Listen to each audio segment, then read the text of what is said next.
इस्रोची एक नवी मोहीम असणार आहे। चांद्रयान आणि सूर्यावरील मोहिमेनंतर आता इस्रो अवकाशात नवा उपग्रह पाठवणार आहे। इस्रोचा हा हवामानशास्त्रीय उपग्रह प्रक्षेपणासाठी सज्ज आहे।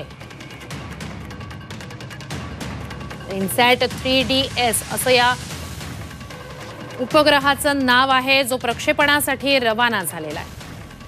तर चांद्रयान 3 आणि आदित्य L1 मोहिमेनंतर या वर्षी सुद्धा इस्रोचे अनेक महत्त्वाच्या मोहिमा असणार आहेत। हवामानशास्त्रीय उपग्रहाचं प्रक्षेपण लवकरच होणार आहे, त्यासाठी हा प्रक्षेपणासाठी इनसॅट 3DS रवाना झाला।